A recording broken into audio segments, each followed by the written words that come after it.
देवराज इंद्र बड़ा भयभीत होकर के भगवान विष्णु के क्षीर सागर में पहुंचा और त्राहि माम करके पैरों पे गिर पड़ा बोला, प्रभु हमारी रक्षा करो, भगवान हमारी रक्षा करो।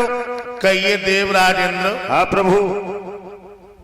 क्षीर सागर में कैसी ज्वार करने के लिए आयो भैया?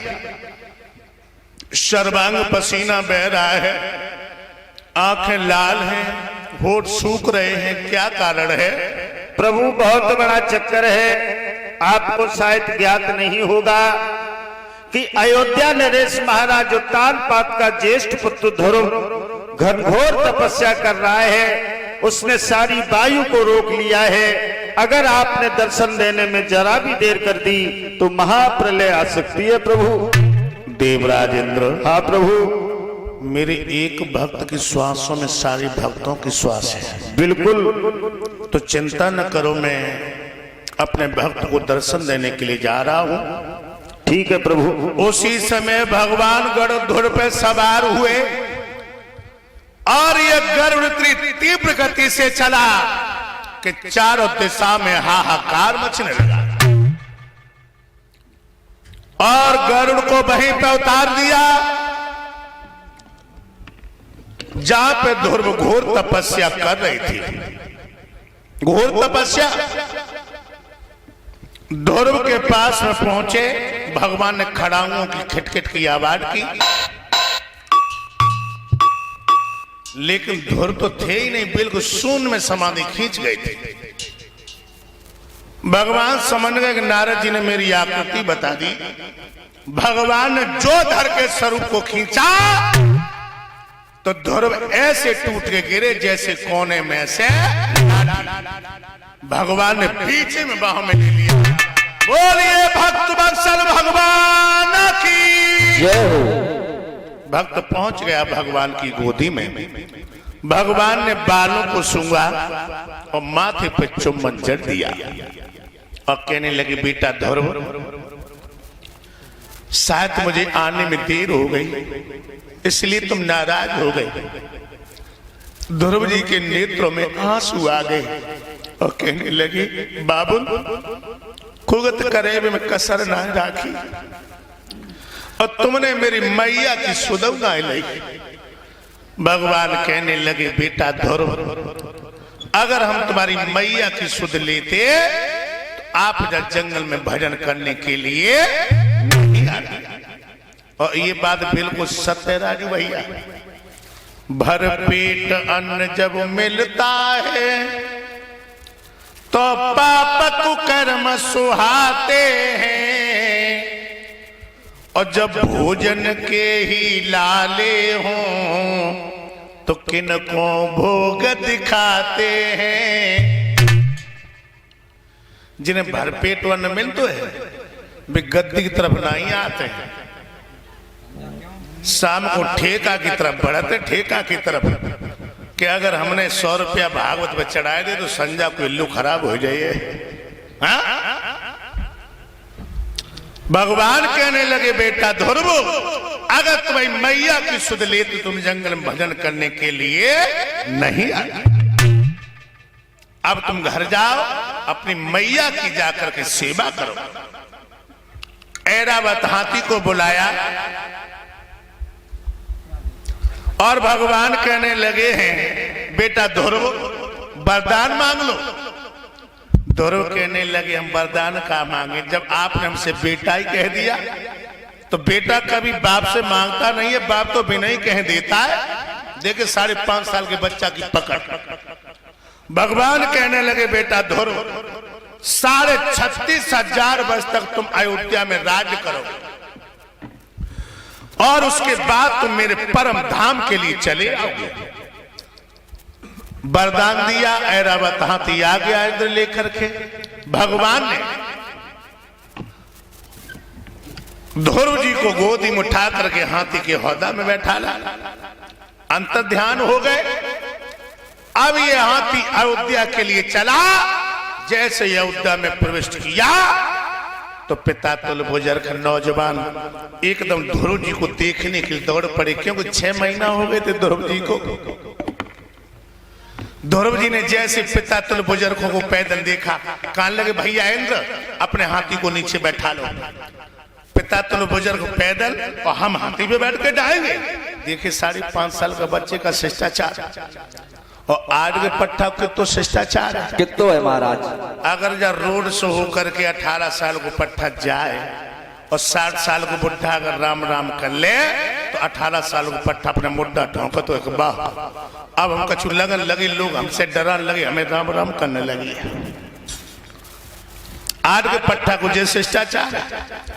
और ध्रुव सबसे पहले कहां मिलने के लिए चले? मौसी पे। बै मौसी जो लला के ढकेला मारो। लेकिन ध्रुव ने मौसी का तस्कार की नजर से नहीं देखा था। गांव के लोग कहने लगे बेटा ये तुम्हारा दरवाजो नहीं है, तुम्हारो दरवाजो उधर है, ये तो तुम्हारी मौसी को है। ध्रुव कहने लगे सबसे पहले मौसी से मिलूंगा, उसके बाद मैया से।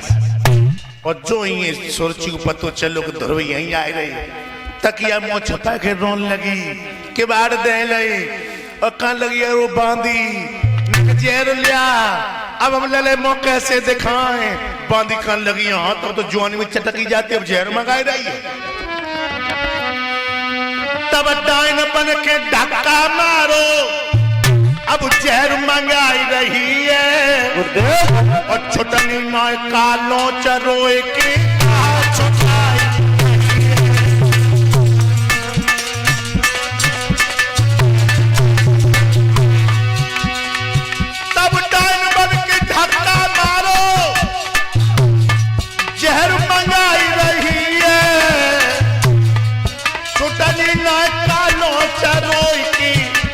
छुटाई रही है।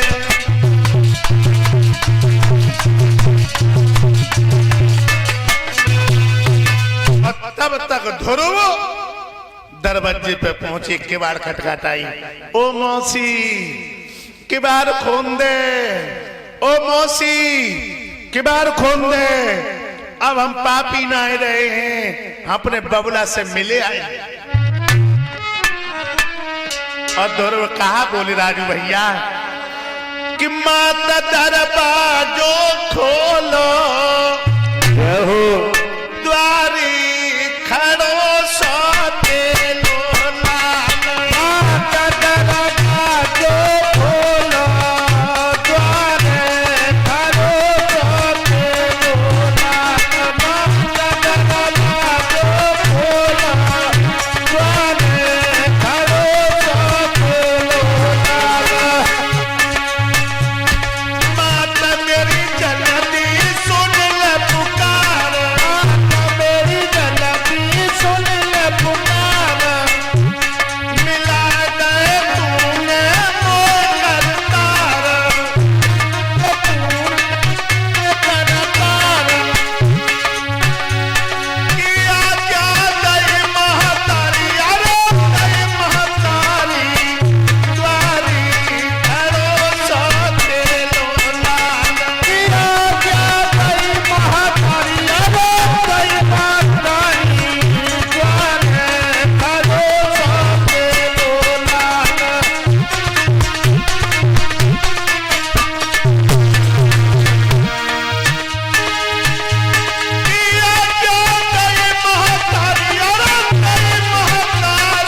खोले और सुरुचि ने ध्रुव को गोदी में उठा लिया और कान लगी बेटा धिक्कार है जो हमने पटका मारो और तू मुझे अब भी प्यार कर रहा है।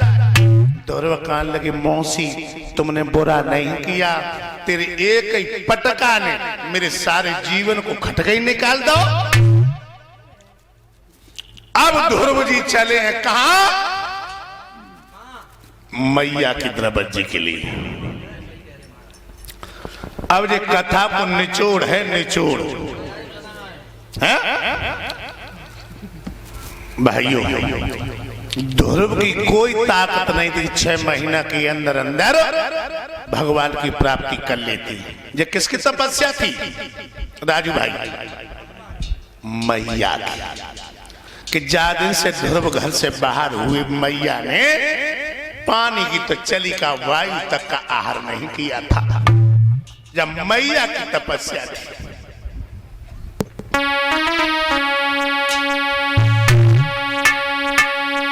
अरे तारे गिन गिन